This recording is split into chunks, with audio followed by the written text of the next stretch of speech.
Harry, completely hidden beneath the invisibility cloak, emerged into the sunlight outside Honeyduke's and prodded Ron in the back. "It's me," he muttered. "What kept you?" Ron hissed. "Snape was hanging around." They set off up the high street. "Where are you?" Ron kept muttering out of the corner of his mouth. "Are you still there? This feels weird." They went to the post office. Ron pretended to be checking the price of an owl to Bill in Egypt so that Harry could have a good look around. The owls sat hooting softly down at him.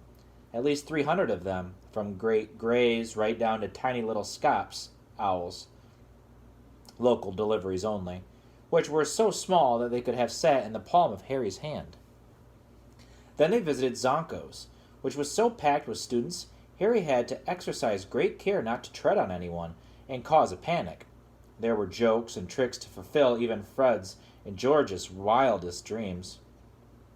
Harry gave Ron whispered orders and passed him some gold from under the cloak.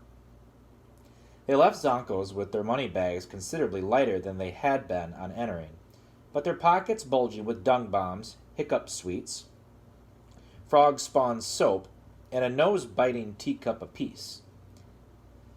The day was fine and breezy, and neither of them felt like staying indoors, so they walked past the 3 broomsticks and climbed a slope to visit the Shrieking Shack, the most haunted dwelling in Britain.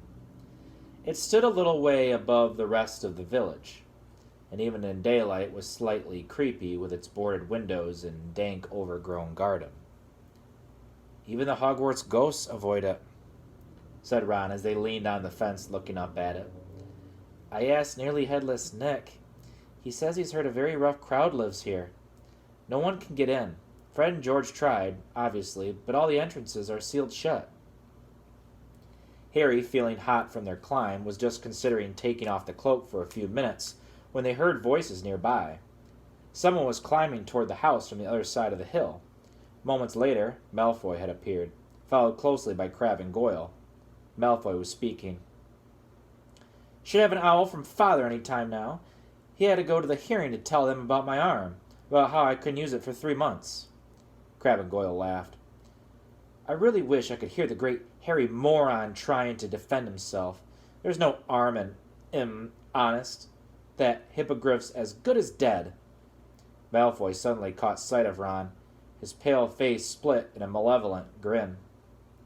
"What are you doing, Weasley?" Malfoy looked up at the crumbling house behind Ron. "Suppose you'd love to live here, wouldn't you, Weasley?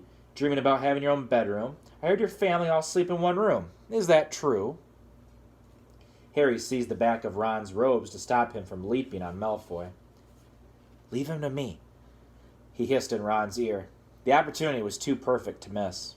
Harry crept silently around behind Malfoy, Crabbe, and Goyle, bent down, and scooped a large handful of mud out of the path. "We were just discussing your friend Hagrid," Malfoy said to Ron. "Just trying to imagine what he's saying to the Committee for the Disposal of Dangerous Creatures. Do you think he'll cry when they cut off his hippogriffs?" Splat! Malfoy's head jerked forward as the mud hit him. His silver blonde hair was suddenly dripping in muck. "What?" Ron had to hold on to the fence to keep himself standing. He was laughing so hard. Malfoy, Crabbe, and Goyle spun stupidly on the spot, staring wildly around. Malfoy trying to wipe his hair clean. "What was that? Who did that?" "Very haunted up here, isn't it?" said Ron with the air of one commenting on the weather. Crabbe and Goyle were looking scared. Their bulging muscles were no use against ghosts. Malfoy was staring madly around at the deserted landscape. Harry sneaked along the path, where a particularly sloppy puddle yielded some foul-smelling green sludge. Splatter! Crabbe and Goyle caught some this time. Goyle hopped furiously on the spot, trying to rub it out of his small, dull eyes. "It came from over there," said Malfoy, wiping his face and staring at a spot some 6 feet to the left of Harry. Crabbe blundered forward, his long arms outstretched like a zombie. Harry dodged around him, picked up a stick, and lobbed it at Crabbe's back. Harry doubled up with silent laughter as Crabbe did a kind of pirouette in midair, trying to see who had thrown it. As Ron was the only person Crabbe could see, it was Ron he started toward, but Harry stuck out his leg. Crabbe stumbled, and his huge flat foot caught the hem of Harry's cloak. Harry felt a great tug, then the cloak slid off his face. For a split second, Malfoy stared at him. "Ah!" he yelled, pointing at Harry's head. Then he turned tail and ran, at breakneck speed, back down the hill, Crabbe and Goyle behind him. Harry tugged the cloak up again, but the damage was done. "Harry!" Ron said, stumbling forward and staring hopelessly at the point where Harry had disappeared. "You'd better run for it. If Malfoy tells anyone, you'd better get back to the castle quick." "See you later," said Harry, and without another word, he tore back down the path towards Hogsmeade. Would Malfoy believe what he had seen? Would anyone believe Malfoy? Nobody knew about the invisibility cloak. Nobody except Dumbledore. Harry's stomach turned over. Dumbledore would know exactly what had happened if Malfoy said anything.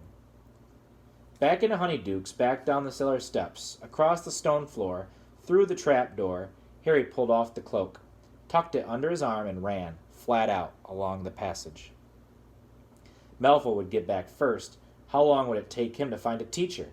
Panting, a sharp pain in his side, Harry didn't slow down until he reached the stone slide. He would have to leave the cloak where it was. It was too much of a giveaway in case Malfoy had tipped off a teacher. He hid it in a shadowy corner, then started to climb fast as he could, his sweaty hands slipping on the sides of the chute. He reached the inside of the witch's hump, tapped it with his wand, stuck his head through, and hoisted himself out. The hump closed, and just as Harry jumped out from behind the statue, he heard quick footsteps approaching. It was Snape. He approached Harry at a swift walk, his black robe swishing, then stopped in front of him. "So?" he said. There was a look of suppressed triumph about him. Harry tried to look innocent, all too aware of his sweaty face and his muddy hands, which he quickly hid in his pockets. "Come with me, Potter," said Snape. Harry followed him downstairs, trying to wipe his hands clean on the inside of his robes without Snape noticing. They walked down the stairs to the dungeons and then into Snape's office. Harry had been in here only once before, and he had been in very serious trouble then too. Snape had acquired a few more slimy, horrible things in jars since last time, all staying on shelves behind his desk, glinting in the firelight and adding to the threatening atmosphere. "Sit," said Snape. Harry sat. Snape, however, remained standing. "Mr. Malfoy had just been to see me with a strange story, Potter," said Snape. Harry didn't say anything. "He tells me that he was up by the Shrieking Shack when he ran into Weasley, apparently alone." Still, Harry didn't speak. "Mr. Malfoy states that he was standing talking to Weasley when a large amount of mud hit him in the back of the head. How do you think that could have happened?" Harry tried to look mildly surprised. "I don't know, Professor." Snape's eyes were boring into Harry's. It was exactly like trying to stare down a hippogriff. Harry tried hard not to blink. "Mr. Malfoy then saw an extraordinary apparition. Can you imagine what it might have been, Potter?"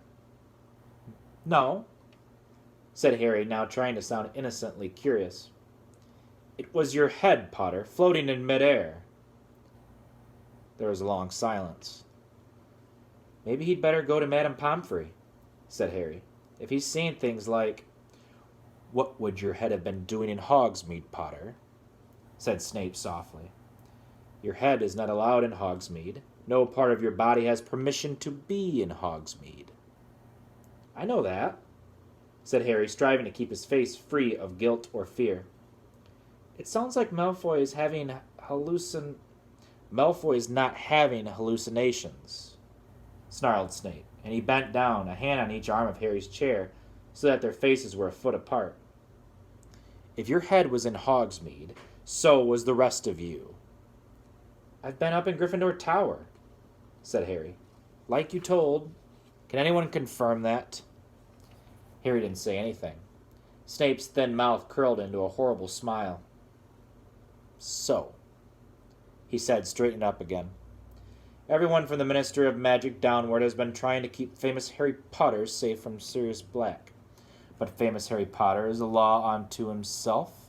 Let the ordinary